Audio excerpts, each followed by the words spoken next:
आज का अखबार भारत में हर एक इंसान पढ़ेगा। इनफैक्ट आज जो सुप्रीम कोर्ट में निर्णय लिया जाएगा उस पर पूरे भारतवासियों की, शिक्षकों की और भावी शिक्षकों की नजरें टिकी हुई हैं।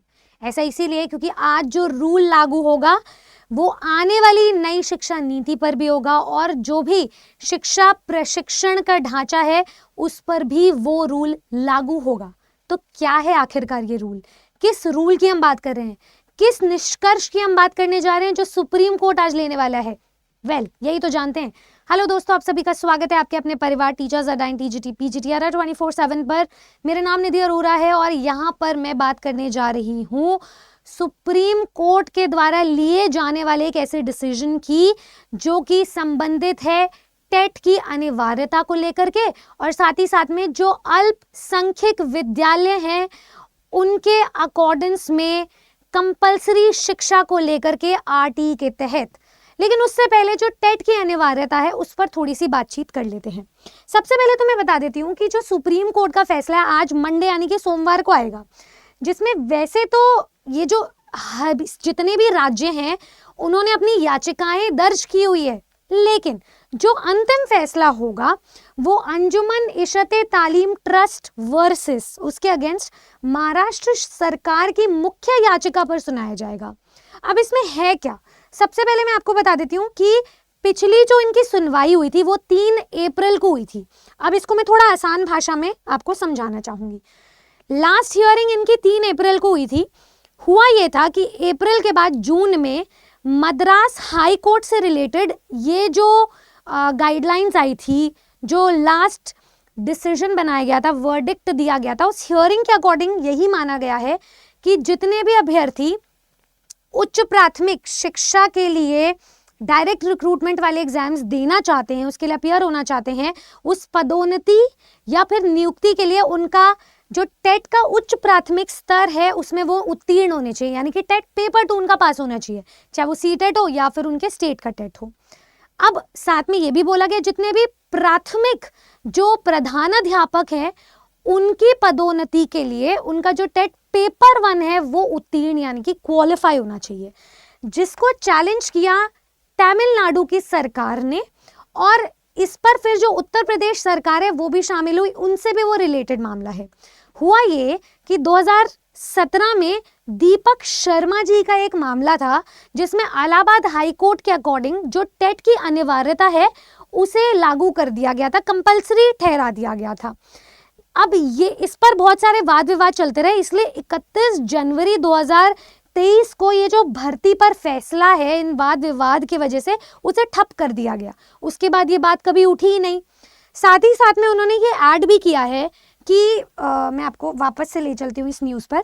देखिए, सुप्रीम कोर्ट में जो तमिलनाडु सरकार वर्सेस आर वरुण की विशेष अनुज्ञा याचिका है उसके अकॉर्डिंग प्रतापगढ़ के एक राहुल पांडे जी हैं जिन्होंने एनसीटी की गाइडलाइंस को दिखाया और कहा कि 23 अगस्त 2010 और 12 नवंबर 2024 की जो एनसीटी की गाइडलाइंस है उसमें अपना इंटरवेंशन एप्लीकेशन दाखिल किया और कहा कि टेट को अनिवार्य मानना चाहिए।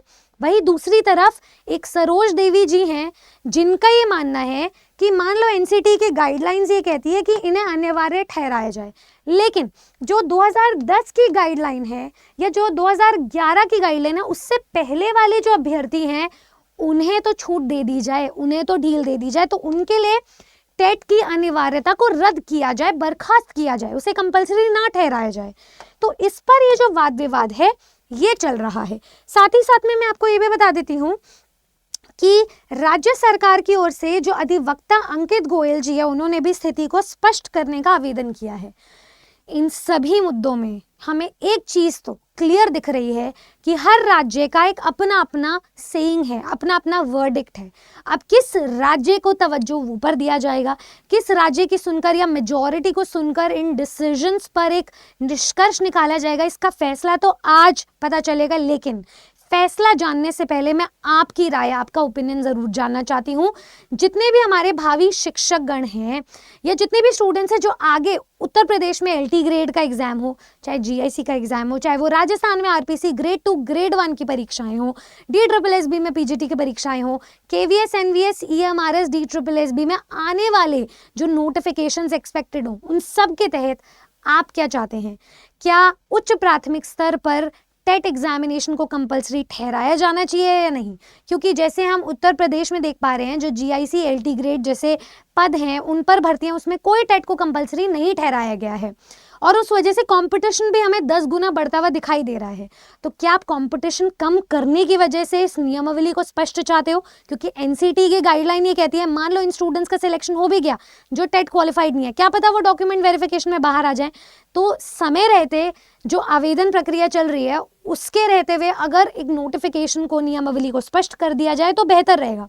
इसीलिए मैं आपकी राय जानना चाहती हूँ कि कोर्ट के निष्कर्ष से पहले आपका क्या निष्कर्ष है। एक तबका ये भी जानना चाहता है, ये भी चाहता है कि टेट की अनिवार्यता को रद्द की जाए ताकि जितने भी स्टूडेंट्स हैं उन सबको एक मौका दिया जाए। ये भर्तियां 7 से 8 साल बाद आती है, उसमें भी अगर कोई स्टूडेंट आने वाले टेट के लिए अपीयर होगा तो उसका कितना बड़ा नुकसान है कि वो 7-8 साल में आने वाली भर्ती में बैठ नहीं पाया और वो ओवर एज भी हो गया। तो दूसरी तरफ उन स्टूडेंट्स को मौका मिलने की भी एक उम्मीद दिखाई दे रही है। इसीलिए ये जो दोनों ही वर्ग बटे हुए हैं, आप अपनी राय कमेंट सेक्शन में ज़रूर बताएं ताकि जब निष्कर्ष निकले उस पर आपका एक हक हो, आपकी एक आवाज़ हो और आपको किसी भी प्रकार का रिग्रेट ना हो कि आपकी आवाज़ नहीं पहुंची थी। उम्मीद करती हूँ आपको ये आज की वीडियो इन्फॉर्मेटिव लगी होगी। अगर आप आने वाली शिक्षक भर्तियों पर एक सीट पक्की करना चाहते हो तो मेरी सजेशन से आपको अपनी आवाज़ उठाने के साथ साथ तैयारी भी शुरू कर देनी चाहिए, क्योंकि हम दोनों तरफ से आपकी मदद करने को तैयार हैं। तैयारी के लिए आप नीचे दिए गए नंबर पे कॉल कर सकते हैं और सब्सक्राइब कर सकते हैं हमारे चैनल टीचर्स अड्डा इन TGT PGT 24/7 यूट्यूब चैनल्स को, जहाँ पर हम करते हैं सिर्फ और सिर्फ सिलेक्शन की बातें। उम्मीद करती हूँ आपको ये वीडियो इन्फॉर्मेटिव लगा। कैसा लगा ये भी मुझे ज़रूर बताइएगा। अगर आप आने वाले समय पर ऐसी वीडियोस, ऐसी आवाज़ उठाने वाली बातों को आप तक पहुँचवाना चाहते हैं तो सब्सक्राइब कर लीजिए चैनल को। मैं मिलूंगी आपसे नेक्स्ट किसी इन्फॉर्मेटिव वीडियो में, अगर आपकी आज्ञा होगी तो। जय हिंद दोस्तों।